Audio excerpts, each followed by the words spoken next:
am naked and unafraid. Let's go. And then somewhere down the line, you change your story. Someone says something, you experience something, and it completely takes you out of that frame of mind. Completely. Why? And then you allow that to become your story. And then we go through the next 10 years of our life saying, I wish I was more confident. What's the next book that I have to read? What do I have to do? And we want to think our way into this stuff when really you just have to act and do something about it. Can I share a really quick story? Yeah. This kind of makes it all a little bit more relevant. Okay. Yeah, because some of you are like, why are we talking about any of this right now? Let me share this quick story. But before I get to that, I want to kind of share where I come from and a little bit about me. When I was in your shoes, like I really get it. Totally get it. I would never want to listen to you. Ever. Ever, ever, ever. I'd be the kind of individual that would sit in the back of the room and I'd make little snide comments to the person next to me and I'd be like rolling my eyes and I'd be like watching my clock and when you wrap this thing up, like that was totally me. Totally me. If someone made a joke like that I thought was kind of funny, I was definitely the kind of person who'd like just sink a little bit lower so no one saw me because I didn't want to give in. And every time I had these opportunities, I always kind of went into these kind of opportunities with like this mindset of in my back pocket, if I ever need to show up, I'll show up. For example, if I were to give you a survey as you came in the room today, are you open-minded, yes or no? I would be willing to bet that somewhere around 90 to 95% of you check the yes box. Are you open-minded, yes or no? 95% of you, yes, I am open-minded. There it is, professor, I passed the test, right? Like there it is. Well, what is open-mindedness? Is open-mindedness coming in here with preconceived notions, with judgment, with assumptions, not checking those assumptions, checking those biases, the subconscious biases, and not challenging yourself? What's that? Oh, okay, we'll talk. Let's get through the whole presentation before we talk about the reality side of it. But thank you. So they know exactly what you're talking about. I think I do. Is open-mindedness coming in with all of that stuff and holding on to it and saying, well, that's life and that's it and I don't care? Or is open-mindedness challenging yourself to say, how do I think? How do I critically think about this guy? I don't have to like him. I don't have to agree with everything that he has to say. But maybe there's something in here I can learn. I don't have to agree with everything, but maybe there's one thing in here I can take away from this. Which one of those is open-minded? So then the question becomes, what is open-mindedness to you? Is it something that you consistently do, or is open-mindedness something that you cherry pick when you choose to show up with it, right? Ryan, I am open-minded, but I am not open-minded for you, right? Like, I do not care about you or this presentation. Thank you for your feedback. That's awesome. But then that's not open-mindedness. That's not challenging yourself consistently to really make that skill the best it can be. And then in moments where you really have to show up, are you going to be ready for it? There's a lot of us that want to think that in certain situations we'd be the person to step up and say something.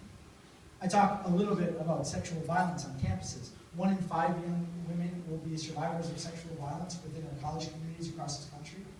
Most of those situations could be prevented because someone in the other room knows what's going on but chooses not to do anything. And that same person that chooses not to do anything, I would be willing to bet that 5 years prior, you could ask that individual, if in this kind of a situation, would you say something and prevent it, or would you go with the flow? And I bet a lot of those individuals would say, I would say something and prevent it.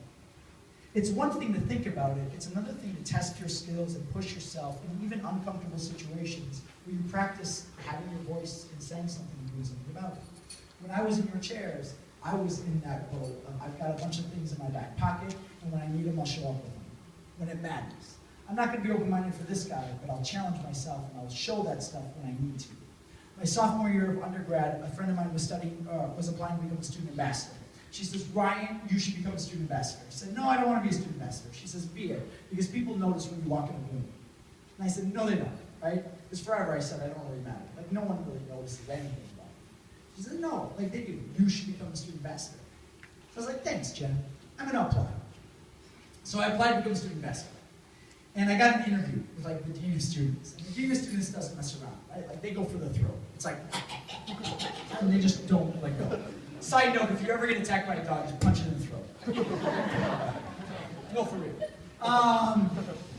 Just for real.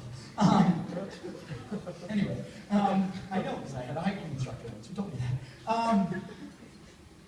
This is exactly how the interview goes. And this is kind of the epitome of the story, let's just say. He says, Ryan, you want to become a student ambassador, I understand. I said, yes, I do. He says, if you become a student ambassador, so like a representative on campus, you're going to have to give tours. How do you feel about giving tours? I said, I feel fine giving tours. He says, if you give tours, you're going to have to answer questions. How do you feel about answering questions? I said, I feel fine answering questions. He says, let's answer some questions. He raises his hand. I said, sir. He says, Ryan, mind you, I'm the guy who went into it with all this mentality of, I've got it in my back pocket if I ever need to show up. Here's a moment of needing to show up. Ryan, my son is thinking of coming to your campus. What I would like to know is, what is your environment like for your LGBT population, your lesbian, gay, bi, transgender population? What is the environment like here on campus for your LGBT population? And I was like, that's a good question.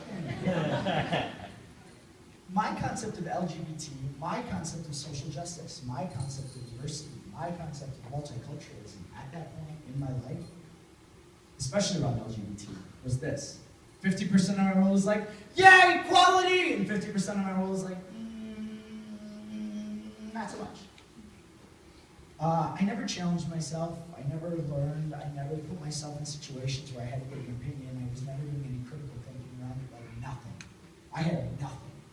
Has anyone ever been in a situation where you like impress yourself? Like you get like the out-of-body experience. You give yourself a little fist pump and you're just like, yes, who was that? I can't believe I showed up like that. What? Has anyone ever had one of those? Has anyone ever had the opposite where you're like, oh shoot, what just happened? What did I just say? What? Has anyone ever had one of those? Why are more hands going up for that second one than the first one? That tells you we should take a lot more risks in our life than we're taking right now. I'm not proud of what I said, but I think we all have moments where you just do your best with what you have. So here's what I said. Ryan, what is your environment like for your LGBT population? And I said, verbatim, we have an LGBT population. Oh no, it's not done. No, it's not bad. That's not the bad part. What are you anticipating? I don't even want to tell the rest of the story. Let me do a side note. I do not like sharing the story. Like verbatim. I hate it because I'm embarrassed by it. We have an LGBT population, but you can pretty much avoid them if you want to. Yeah, no, for real. Like now, before you walk out of here, let me like redeem myself a little bit, please. Holy shit! Thank you. And they brought this guy to speak? Like, what the heck is going on? I'll say this again. That's hard. That's like, it's an awful thing to say. It's an awful thing to say. Shakespeare says nothing is either good nor bad, but thinking makes it so, right? It's amazing what we can tell ourselves in this situation to make it reality. Like, in that moment, I'm not even kidding you, the interview is done. The interview's over. The dean's face goes like this. And I'm so naive, I'm like student ambassador, here I come, right? Like, you convince yourself, like you did the right thing or said the right thing. I was like, he's probably never had an answer like that before in his life. True story, he's never had an answer like that before in his life, right? You know, I didn't get the job, and I shared this story. You know, I shared this story because I shared this story for a lot of reasons. I traveled the entire country. I'm going to tell you something, and I know you know it. You know, concepts of like that, like understanding LGBT, diversity, they're still not as prevalent as they should be. Concepts of understanding multiculturalism, different backgrounds, different perspectives, different socioeconomic backgrounds, privilege, like it's still not at the level that it should be. So yeah, this was years ago that I said what I had to say, and a lot of people like to go, oh! But we're still not where we should be. I'm walking back to my apartment, I'm like, yeah. I didn't get the job. And at a very honest risk of sounding exceptionally cliche, I didn't get the job, but I got an education. And I just want everyone to kind of think about that. We get feedback a lot of times when we want to pull out the you don't know me card, right? Like someone challenges you to be better, says you've got potential, says that you're better than that. You don't know me. Like, don't tell me what I need to be a better person for this world. Like, I got it together, and we walk away. As opposed to challenging ourselves to say, is there something I can learn from that?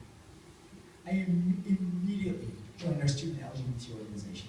I immediately joined several organizations on campus around multiculturalism, around international students. I started volunteering in our community with nonprofits with a mission to we learn social justice. For an entire year, I worked side by side in our First Nations community, our Native American community in Oneida. I would have conversations with people that I never had conversations with before now. I'd sit down with them over a cup of coffee. I'd say, I've got a ton of questions. I'm going to put my foot in my mouth. Like, I'm going to feel ashamed. I'm a blank slate. I've got nothing. I know nothing about this stuff.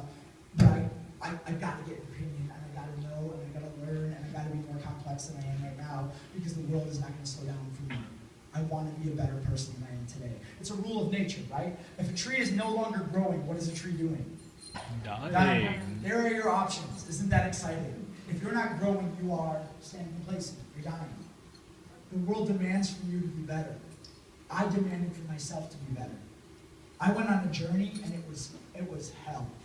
There was a lot of celebrations, there was a lot of misunderstandings, there was a lot of frustration, there was a lot of tears, there was a lot of hugs and smiles. There was a lot of stuff in that journey, and it's made me the person that I am, and it wasn't easy. And I'm asking all of you to get on that journey after this presentation, to make a choice to say, how at the end of this journey of my 3 years, 2 years, 4 years, can I be a better person than I am right now? More complex, so that in 10 years from now, if I'm battling with insecurity or self-esteem or whatever it might be, I can leave that battle at the door and I no longer have to deal with it anymore.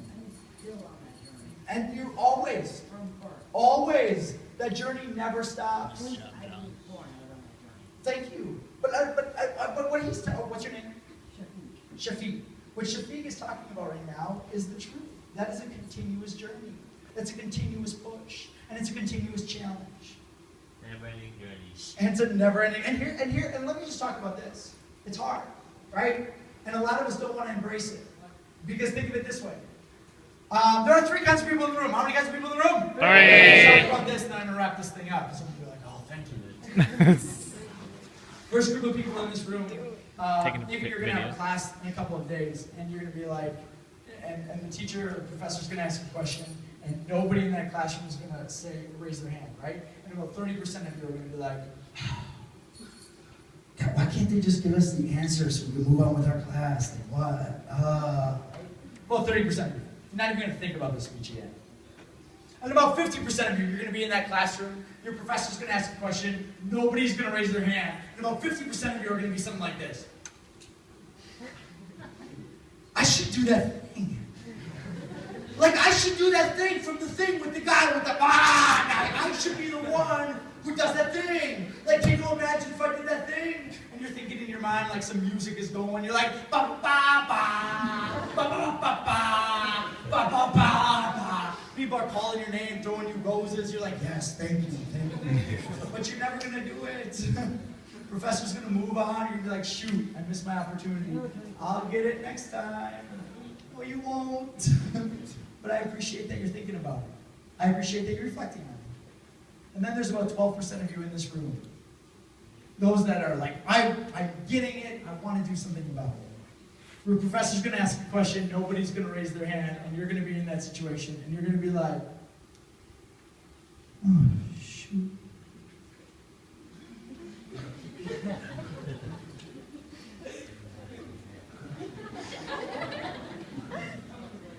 Ryan, I wasn't expecting you to call on me.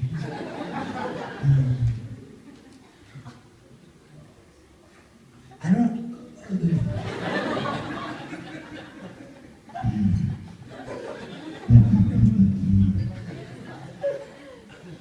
That guy was so stupid. I don't have the right answer. I think you're doing You're going to collapse in your chair. You're going to run out of the hallway and throw up on everything. But you did it. You challenged yourself. And that's awesome. And for a lot of you, that's what growth feels like. And it sucks. And don't let anyone tell you otherwise. But it's worth it. It's so worth it. Years later, I want to get back to my story and we're going to talk a little bit, kind of go further. Years later, I'm in my final graduate school. And in my class, my faculty member, my final class is this. What would you teach? What would you teach? How would you teach it? Who would you teach it to? You know you're doing education right when your faculty member introduces you in a classroom presentation like this. All right, everyone. Next up, we have Ryan Peno.